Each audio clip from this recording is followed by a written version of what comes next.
Okay, it is 12:02, so we'll go ahead and get started, and this session will be recorded. So anyone who missed it today will be able to catch it on our YouTube channel.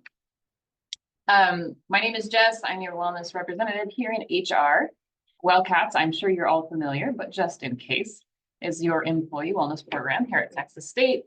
It is free for all benefits eligible employees, and you can see some of our key services there. Of course, your wellness education series that you are in right now. Also group exercise classes, health behavior change coaching, one-on-one nutrition consultations that you will do with your wonderful host today, Sarah Horner, and then our proactive nutrition classes. We have one tomorrow, garden to table. So if you want to get on that list, you still have time. Your session today, creating an environment that supports you on your wellness path, is going to be presented by our nutrition GA with WellCat, Sarah Horner. So I'm going to go ahead and pass it over to Sarah.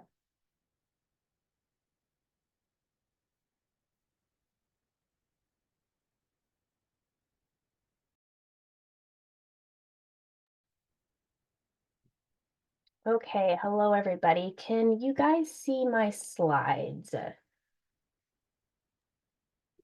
Yes. Perfect. Thank you so much. Give me just a moment here. All right, got my video going. I'm gonna minimize some things. Okay. All right, so hello everybody, and thank you, Jess, for that. Welcome. Welcome to this month's education series, Creating an Environment that Supports You on Your Wellness Path. My name is Sarah Horner, and I'm a human nutrition graduate student, and I'm the WellCats graduate assistant. I'm really excited to share this information with you guys today. We've got some fun topics to cover. We're going to heavily focus on creating an eating environment or a food environment to support nutritional wellness, but you'll notice that we'll touch on other dimensions of wellness too. So physical, mental, environmental, social, and even financial wellness will kind of come into play.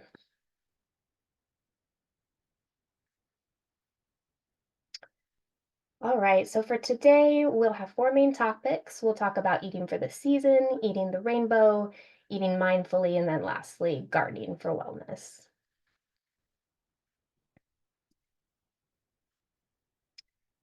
And first, we're going to dive into eating for the season. And seasonal eating simply means that you're eating produce that has been recently harvested.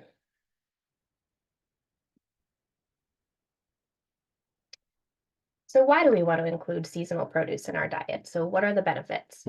Well, one reason is the natural rotation and variety. So when we eat these seasonal produce foods, we promote a natural rotation of fruits and vegetables, which in turn promotes the natural variety. It's also neat to think about how nature has a way of providing foods to support us through this natural rotation. So, for example, many citrus foods are in season during winter months. And what else is common in winter months? Cold, flu, COVID, other respiratory illnesses. So, these citrus foods high in vitamin C can support our immune system through the winter season. So it's pretty cool that nature is looking out for us, and that's just one example of that. So next, these foods have greater amounts of vitamins, minerals, antioxidants, and phytonutrients. And this is because they naturally ripen and they're consumed shortly after harvest. So this means they haven't been stored for long periods of time or traveled long distances. So they're at their peak. And this results in higher nutrient profile. And it's worth noting that frozen produce is often nutritionally equivalent to the fresh produce because these foods are frozen right away after they're harvested at that peak. So, a downside, however, is that freezing foods can sometimes alter the flavor and texture. So, this leads to another benefit, fuller flavors. And this is because of that higher nutrient content. So, especially due to the antioxidants and the phytonutrients. And I'm sure that you guys could probably think of an example of this. For me, I think of biting into a fresh seasonal peach or a garden tomato. So they're richer, they're juicier, they're a lot sweeter usually. They often even have a brighter color. And I do apologize, I'm getting through a cough, and so my throat is a little scratchy, so I'm so sorry about that.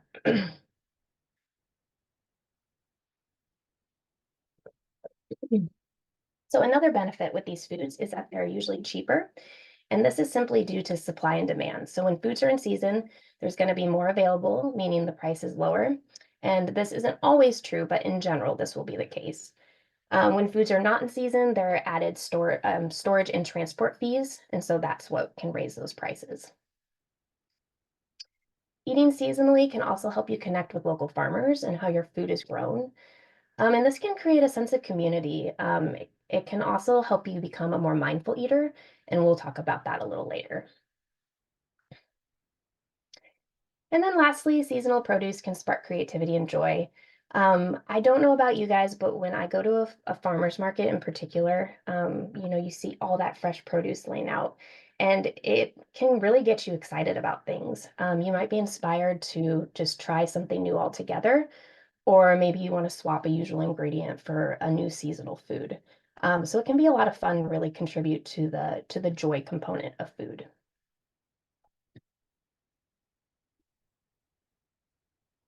All right, so what's your favorite fresh seasonal produce? And please feel free to write in the chat, or you can just unmute and tell us.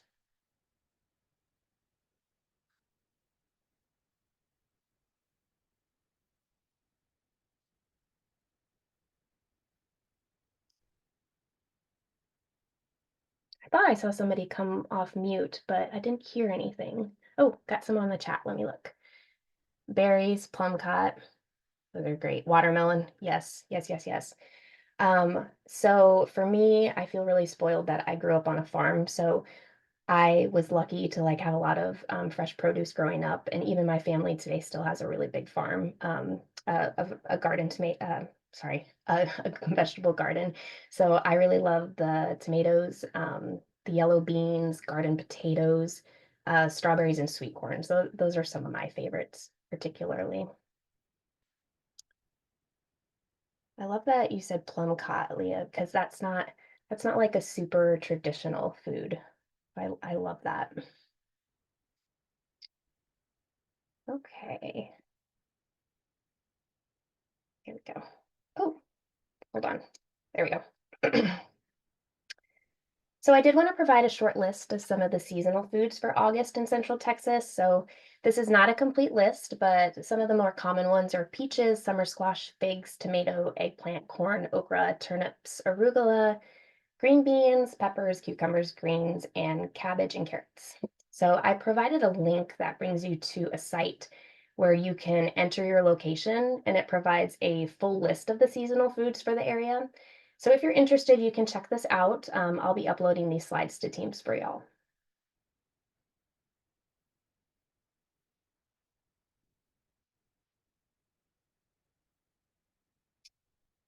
Okay, some easy ways to eat more seasonal foods. So many restaurants are going to offer farm to table, or they'll very proudly source local ingredients. So an example of this, I live in the Austin area. So Odd Duck is one of my favorite restaurants, and their menu is always changing with the season. And I think it's really cool to see that. And they very proudly source their local ingredients. And there's so many restaurants that are taking part in that in our area. Grocery stores are often going to label local and seasonal produce, so you can look for these while you're grocery shopping. Farmers markets are an excellent place to get seasonal produce and support local farms. Great place to be inspired as well. In the notes section of this slide, I've provided some locations, links, and some times for local farmers markets. So I included the Austin area, San Marcos, and Buda. So definitely check those out if you're interested after I upload these slides. You can maybe even consider a local produce box subscription. You can sometimes even do this at the farmer's market. There'll be a place to sign up for that. And then you can grow a garden at home and share the produce with neighbors, friends, or family. And I really love this aspect of having a garden. We grow peppers at my house, and our neighbor grows cucumbers. And we're always swapping these foods during the summer. So it can be a really fun way to get to know your neighbors and build community.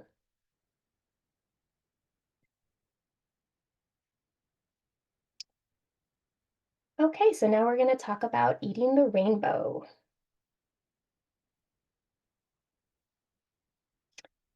So first, before we dive into each color, we're just going to go over a couple of key things. So fruits and vegetables give color to our plate, and there are many benefits for consuming a variety of colors. So first, these foods contain a variety of vitamins and minerals, and they have lots of fiber.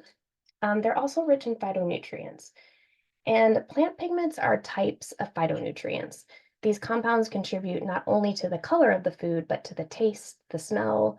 They also have numerous health benefits, and we'll talk about some with each color. And you'll notice a lot of similarities between colors too as we go through them.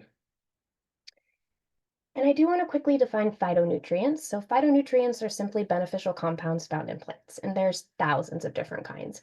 And we're still learning about them, but we do know that the more variety of colors you consume, the more phytonutrients you're going to get. So many of these phytonutrients, they also act as antioxidants, and antioxidants are part of the plant that protect the cells in our body from free radicals. And these free radicals are what contribute to many health conditions. So things like heart disease and cancer. So this is why eating a variety of colorful fruits and vegetables is so beneficial.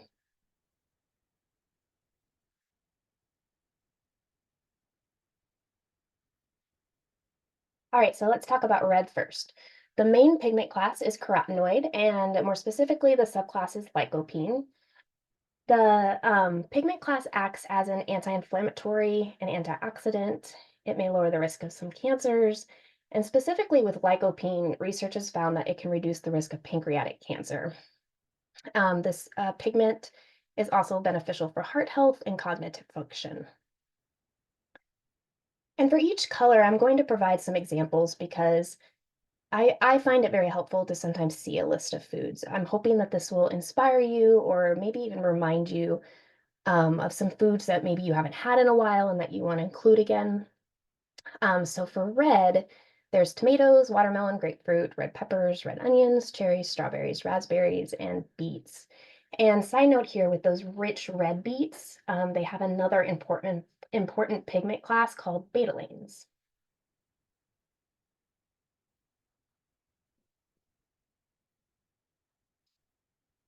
Next is orange and yellow, and their main pigment class is carotenoids, so various subclasses here. These are also anti-inflammatory, antioxidants, lower the risk of some cancers, have heart benefits, and then unique to this color is that it supports eye health. Some of my favorite foods in this category are carrots, sweet potato, yellow peppers, oranges, banana, mango, pumpkin, butternut squash, and corn and cantaloupe.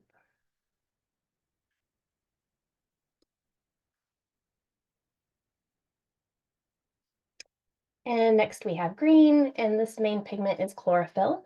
You'll notice a trend here that all of these pigments are anti-inflammatory and antioxidants, which is pretty cool. Green also may reduce seasonal allergies. That's a unique quality there. And then cruciferous vegetables in particular. So things like broccoli, Brussels sprouts, cabbage. There's a lot of research supporting how they can reduce heart disease and cancer risk. We particularly see benefits with colorectal cancer. Some green foods to include are spinach, avocado, asparagus, broccoli, artichokes, kale, collards, and leafy herbs.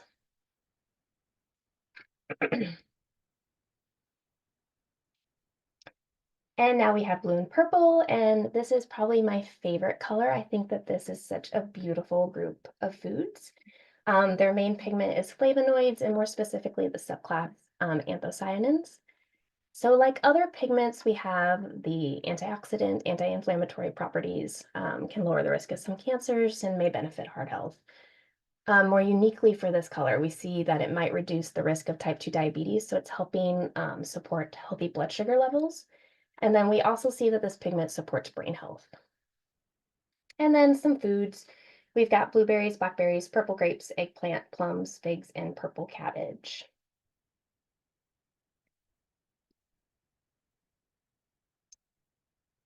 And our last color today, we have white, and its main pigment is flavonoids with the specific subclass of flavones. It's an antioxidant, anti-inflammatory, may lower the risk of some cancers, and is beneficial for the heart. And then some foods for this category are onions, cauliflower, garlic, leeks, mushrooms, and parsnips.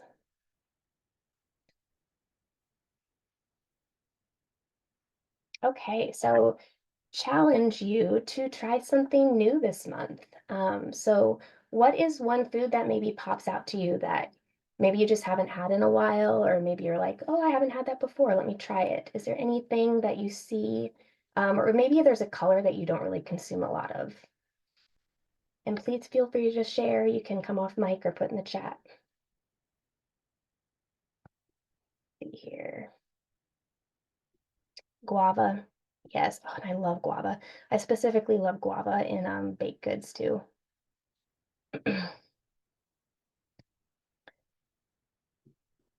I'll chime in here too. I feel like um, yellow and orange, that group, specifically orange, I don't eat a lot of for some reason. And I feel like now that we're entering fall, maybe like golden beets, um, pumpkin, those are some exciting things that I want to start including again. I have specifically this pumpkin pasta recipe that's coming to my mind that I want to include. If anybody else wants to add into the chat, please feel free as we go through the presentation too.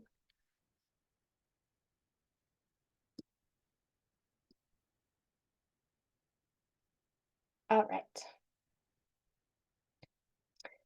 So now that we've talked about the different colors and some of the foods in each group, how can we get more of these foods into our diet in a practical way?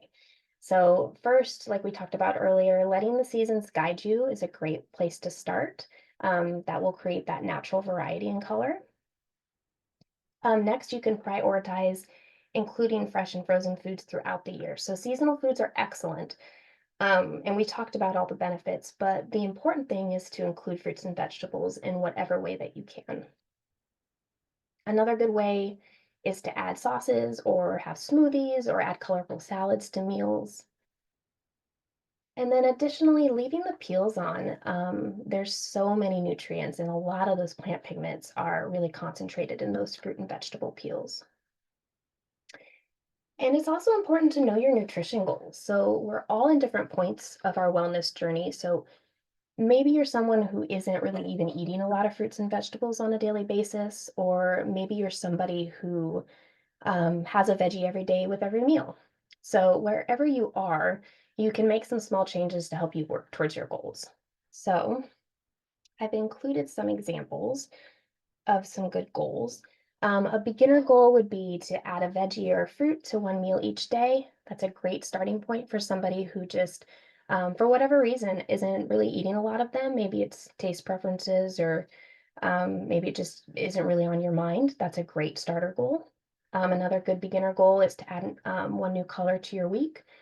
So maybe you are including fruits and vegetables, but let's say most of them are green. Maybe just adding another color that week. An intermediate goal would be to include a different color with each meal, and then a more advanced one would be to include at least 2 colors with each meal.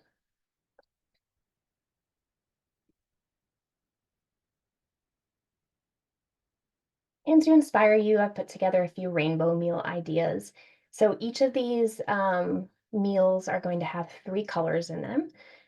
So first I've got here for breakfast an omelet with spinach, mushroom, and red bell pepper.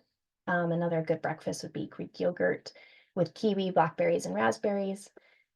Salmon with roasted carrots, cauliflower, and broccoli medley, goat cheese salad with arugula, beets, and mandarin oranges, and then lastly, spaghetti with tomato sauce, zucchini, and summer squash. And all of these are very easy and quick meals to put together and very nutritional.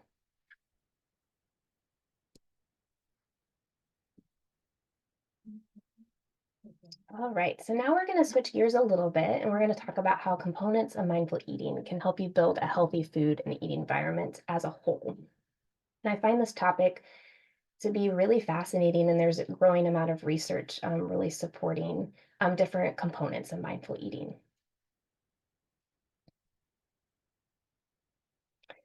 So first, it's likely that you'll have heard of mindful eating or mindfulness, but let's quickly define what it is exactly. So mindful eating is the practice of being attentive to your food, your senses, your emotions, and your hunger and your fullness cues. So it's rooted in being present, and it's a non-judgmental approach to eating. That's a really key thing there. It's non-judgmental.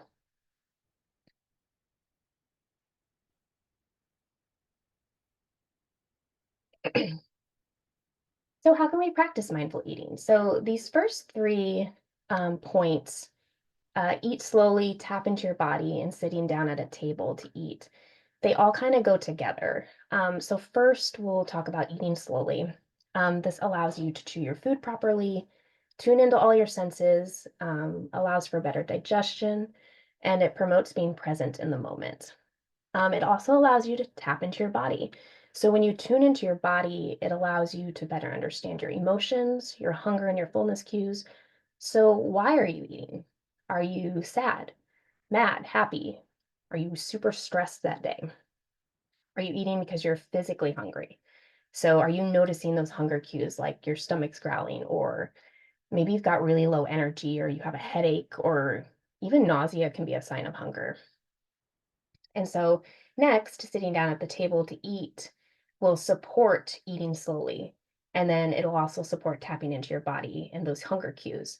And this help you be present overall. And next we have connecting with your food. So buying locally, eating seasonally, thinking about how your food was grown. So maybe you're at a farmer's market and you talk to a farmer and you learn more about your food. Perhaps you're eating something that's from your own garden or from your neighbor's garden.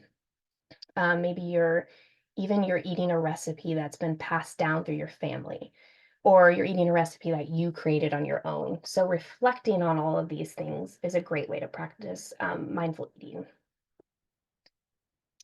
And next we have meal sharing. Lots of research that supports this. It's pretty cool. So as humans, we crave social interaction. I think we really all noticed that heavily during COVID. So when we're sharing meals, there's that connection, that conversation, and that laughter.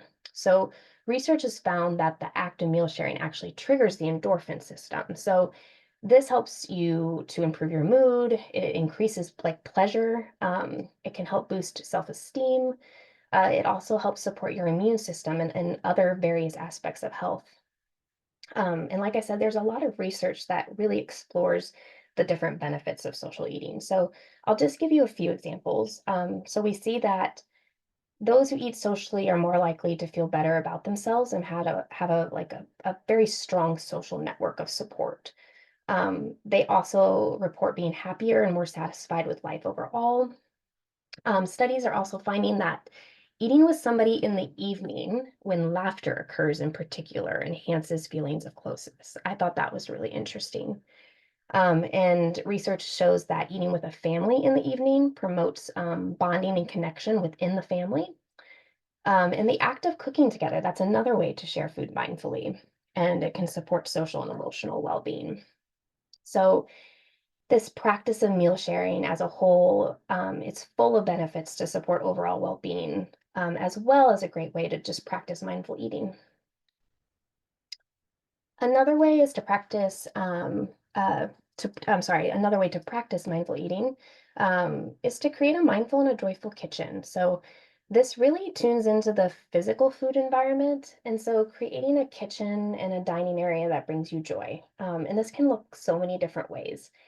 Maybe you have an indoor herb garden, or you've got houseplants or fresh flowers on your dining room table. Um, maybe you're really focused on keeping your pantry and your fridge organized and clean. Um, maybe you've got healthy foods on hand, so you've got a colorful bowl of fruits and vegetables on the counter. It can also look like taking steps to recycle or to reduce plastic use and food waste. So maybe using glass containers, reusable grocery bags, and composting if it's available to you. And next we have eating without distractions. This is a big piece of the puzzle in today's world. So we're always going. We've got a lot of screen time, a lot of phone time. So if you're eating with distractions, you're more likely to overeat and to not be aware of your body cues. So studies have especially found that for children, screens during meals is associated with poor diet quality overall and unhealthy weight. And then lastly here, eating outdoors is a great way to practice mindful eating. And it's a fun way. So when you eat outdoors, you're getting all the benefits of being outside. So you're getting that sunshine, fresh air. It can really positively affect your mood. It can help your focus. It can have a calming effect, and it can even help reduce stress.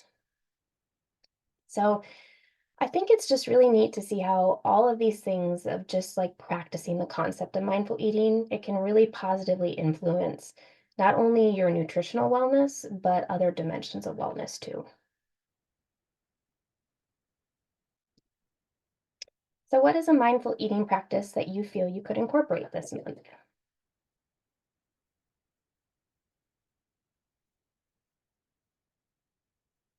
And I'll start us out. What really spoke to me is the eating without distractions. I'm not really big into my phone. However, like during lunchtime, I tend to have my to-do list up on my computer and I tend to have my emails up, and I'll answer emails and stuff during lunch.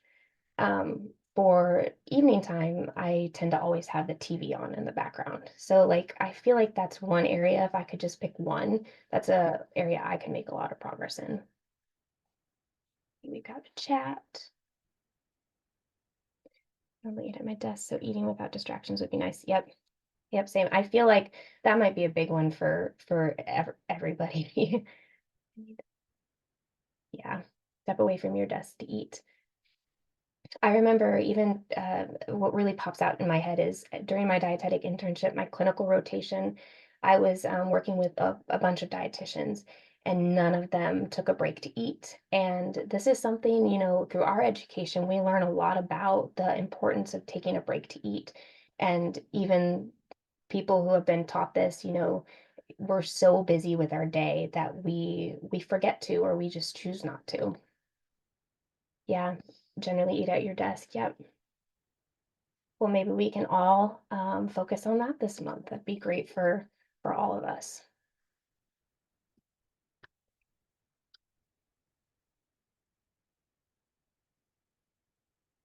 Okay, so now we're going to talk about gardening for wellness. And this is our last topic for the day. And gardening is such a great outdoor activity that also supports multiple dimensions of wellness, just like mindful eating can.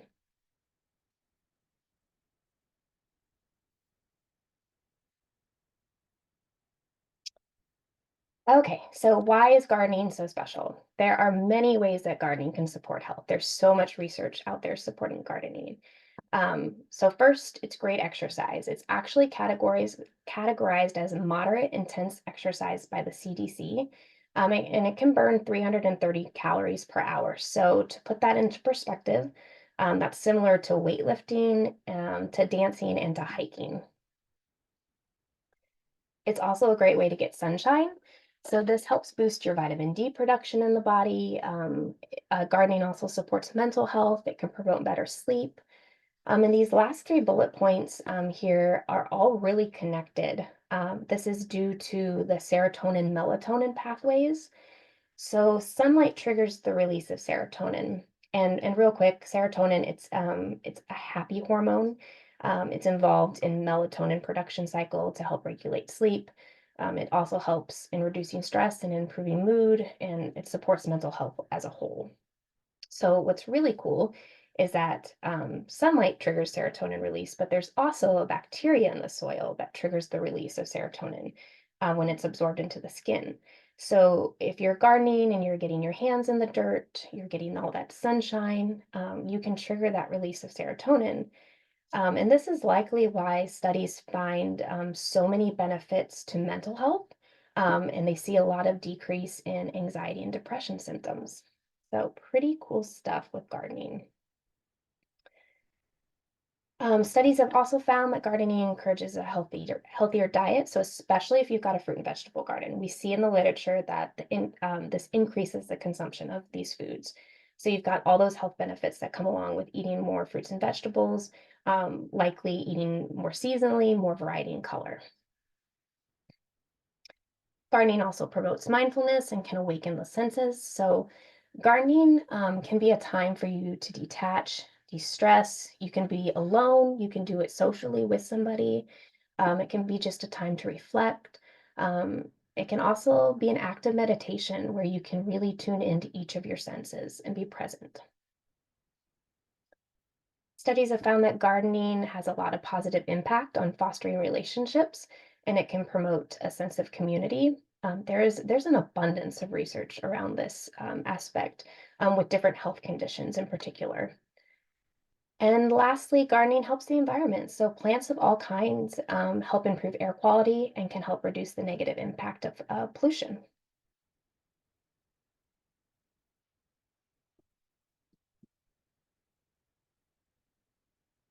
So maybe you're not able to do an outdoor garden. Maybe you live in an apartment or you don't have the space for whatever reason. Maybe you have terrible allergies like I do. Whatever the case may be, there's some other options to bring the outdoors indoors. So you can start an indoor herb garden. Basil, oregano, chives, parsley, thyme, mint, and these are all just great beginner herbs that really can thrive indoors. There's something called a lettuce grow indoor farm stand, and I had never heard of this until very recently. It's a self-watering, self-fertilizing, and hydroponic garden. It can be pricey, but from what I found, I just read a lot of really good feedback on it. You basically you're sent this little contraption. It's this little this tall thing here. So you're sent that, and then you just pop the plants into it, and the rest basically takes care of itself, and then until you harvest it. So it's pretty cool little contraption. And lastly, you can try some indoor house plants to get started. So cacti, succulents, aloe vera, snake plants, ZZ plants, and I believe it's pronounced pothos, but they're all very easy indoor house plants. They require very little care. And I will say, I am one of those people that I really struggle keeping plants alive. I did not get the green thumb. It's completely different from the rest of my family. My dad's a farmer. My mom was very much into gardening. My sisters all have giant vegetable gardens that are thriving. And growing up, as I mentioned, my family always had a huge garden. So my mother-in-law also has a green thumb. She has a huge garden with peppers and lots of vegetables. So I've always been able to reap the benefits of a garden, but I've struggled growing one myself. So sometimes I even struggle keeping a cactus alive. So I totally understand that not everybody has that green thumb, but all of these are good options that require very little attention. So something to think about if you do want to get started. This actually inspired me to get started again because it's been a while since I've tried, and I think it might be time to try again. If you are ready to take it outdoors, think about your goals. So, do you want to grow food, vegetables, fruits? Do you want just some beautiful landscaping? And after you figure out your goals, start small, especially if you're a beginner. So choose just a couple of plants to get started. Some of the easier beginner crops are okra, cucumber, sweet potatoes. Those are really good beginner vegetables. There's also a lettuce grow outdoor farm stand. And if you want to explore more, just develop skills, learn more about gardening, there's a lot of local workshops and classes. You can also join a garden club, or you can volunteer at a greenhouse or even a farm.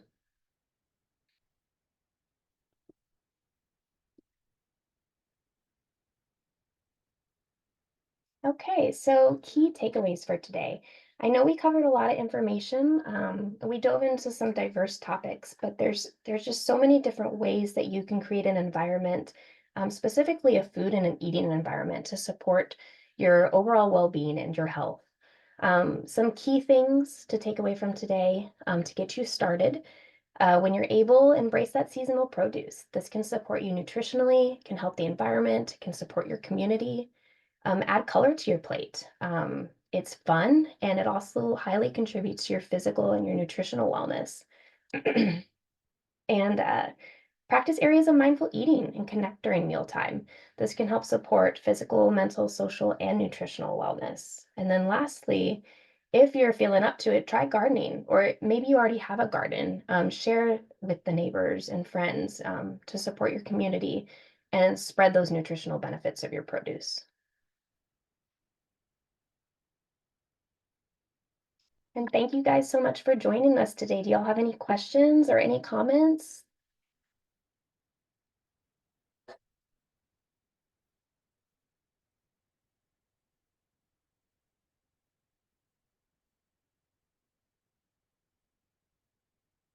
Oh, you're welcome. Thank you guys for joining.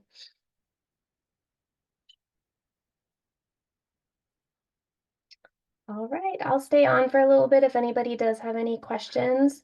And like I said, I'll upload this to Teams so that you have all this information.